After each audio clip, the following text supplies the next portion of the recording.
আসসালামু আলাইকুম, কেমন আছেন সবাই? আশা করি ভালো আছেন। আল্লাহর রহমতে আমি অনেক ভালো আছি। আমরা এখন সব যাচ্ছি তাড়াহুড়া করে পুকুরে সাপ দেখেছি, যে পুকুরে আমরা সাপ করছিলাম না, ওই পুকুরটা। সে আপনার যে ভিডিও, ওই ভিডিও যারা দেখেননি তারা দেখে আসেন। সেই চীনা পরিচিত রাস্তা দিয়ে যাচ্ছিলাম, যেতে যেতে এখানে সেই বেজি দেখছি। বেজি দেখে এখানে আবার ভয় পেয়ে গেছিলাম, মনে করি সাপ।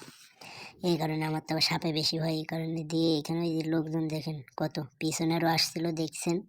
এরপর এখানে পানির তলে এমন ভিউ মনে হচ্ছে যে কি একদম মতন, সমুদ্রের মতন। এরপর এখানে নিরিন দিয়ে খুঁড়ছিল, যে মাটি এর ভিতর পাওয়া যায় নাকি, কোদাইল দিয়ে তোর খুঁড়লে খোঁড়া যাবে না, আর কেউ আনছিলও না। কোদাইল দিয়ে খুঁড়লে আবার ভেঙে যাওয়ার সম্ভাবনা ছিল।